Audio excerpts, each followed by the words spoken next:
आगे हमरा से कहीं प्यारा तो हम इनकार कलियोगे। आगे हमरा से कहीं प्यारा तो हम इनकार कलियोगे। जब चाहे लगल दिलावा हम तो कलही ना कर, तू छौड़ी ना छीना रखिए। जब चाहे लगल दिलावा हम तो कलही ना कर, तू छौड़ी ना छीना रखिए।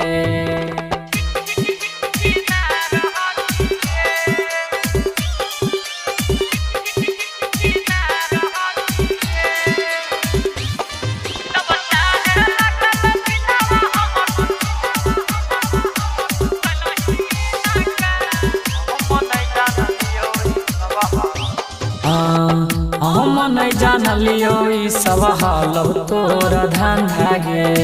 देखही में आदत तोरा लागो हलो गंदा गे। हम नहीं जानलियो ई सब हाल तोरा धंधा गे। देखही में आदत तोरा लागो हलो गंदा गे।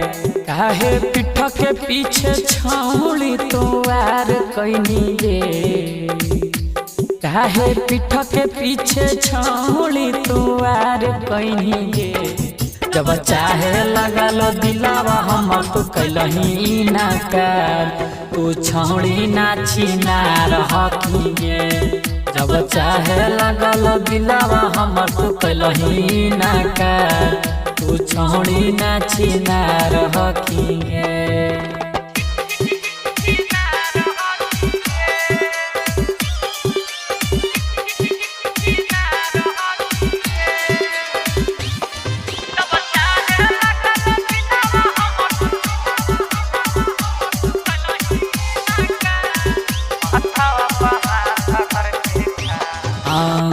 माथा पर हाथ धर के खाली गिरिया, तब कहे छौड़ी तो मोड़ हाथी मुड़िया।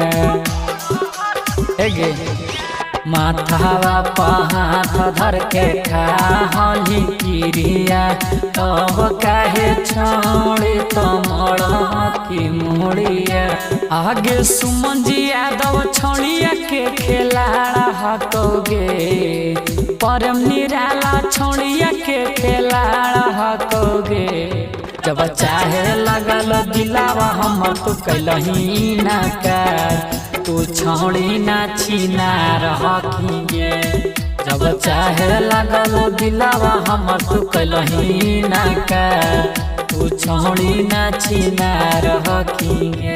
Mix by Puja Yadav.